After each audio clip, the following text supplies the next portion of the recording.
الاستاذ، اهلا بيك.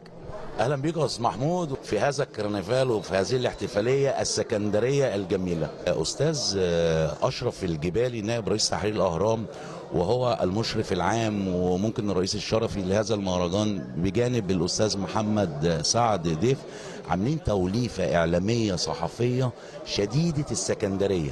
وانا شايف من وجهه نظري ان المهرجان دوت او الكرنفال تحديدا ده السيزون الثالث بتاعه. انا متابع من السيزون الاول لانه كرم كل السكندريين من السيزون الاول. حقيقه بيعملوا حاجه شديده السكندريه، وقلت لهم باذن الله هيجي وقت بتقدمكم دوره ورا دوره ان الكرنفال ده هيصبح عالمي بهويه سكندريه. في نقطه مهمه جدا ودي احنا عايزين نظهرها، هذا التكريم للعظماء الفن والقيمه والقامه دول اللي احنا عايزين نوصل لشبابنا الفنانين، هم دول القدوه اللي يجب انك تقتدي بيهم. هو ده الابداع وهذه الشخصيه اللي انت تحارب وتناضل في فنك علشان تصل الى هذه القيمه. يعني يمكن شفنا بعض شباب لهم مثل وقدوه وقدوات فنيه مش على المستوى، يعني نتمنى ان هو يكون قدوته فلان او قدوته كده. ليه؟ لانه ليس هو ده الابداع او الفن اللي احنا بنقول ده يقتدي به الانسان. أنا من خلال كلمتك دي يا أستاذ محمود نبهتني لشيء شديد الأهمية، وهو عايز أتمن الاختيار اللي تم مؤخرا من قبل القائد عبد الفتاح السيسي وترأس الأستاذ أحمد المسلماني الهيئة الوطنية للإعلام. والموضوع ده فعلا عمل أريحية كبيرة في الشارع الصحفي والشارع الإعلامي المصري بل العربي ككل. كاتب الصحفي الكبير أحمد المسلماني الموهوب شديد الموهبة الوطني شديد الوطنية بيغير في خلال أقل من شهر، احنا بقالنا أقل من شهر دلوقتي، حقيقة منظومة إعلامية صحفية. شفنا اللي بيحصل حاليا، إذاعة القرآن الكريم اتلغى منها الإعلانات اللي كانت الناس في مر الشكوى منها. لسه امبارح قرار هتتعمل عدة قنوات. الكاتب الصحفي أحمد المسلماني رئيس الهيئة الوطنية للإعلام بيشكل حاليا خطة شديدة الوطنية وشديدة المصرية شديدة العروبية لتشكيل وعي المواطن العربي من جديد والمواطن المصري من جديد.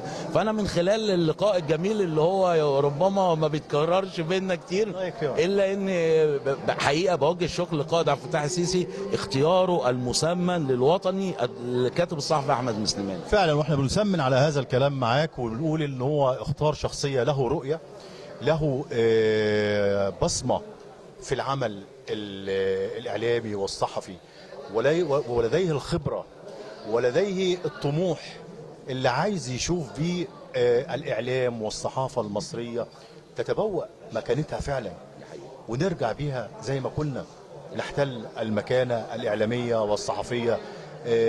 مش عيب ان انا اقول على كل الوطن العربي، انا اتمنى انها تكون على العالم كله، لان مصر فعلا دي لها مكانة كبيرة جدا.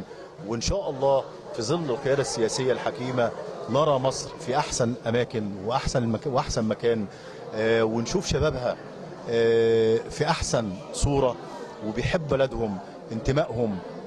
شايفين كل الدنيا حوالينا اللي بيقع ما بيعرفش يقوم، والحمد لله مصر لا هي وقعت ولا هتقع ولا قدام، لا ده احنا هنستمر ان شاء الله واقفين صامدين، نواجه كل الصعاب مع بعض، زي ما القيادة السياسية بيقول طول ما احنا مع بعض محدش هيقدر ان هو يتغلب عليه باذن الله يا استاذ محمود. وانا شاكر ليك اللقاء الجميل دوت، وفعلا زي ما القائد عبد الفتاح السيسي قال لازم كلنا على قلب رجل واحد ايد واحده.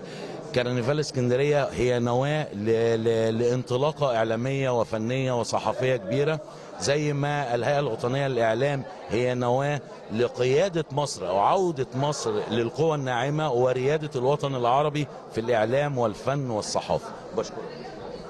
بشكرك جدا، وكل الشكر ليك على هذه الكلمات الوطنية الجميلة، ونتمنى لك كل التوفيق، ومع بعض كلنا إن شاء الله تعلى مصر وتبقى في أحسن مكان.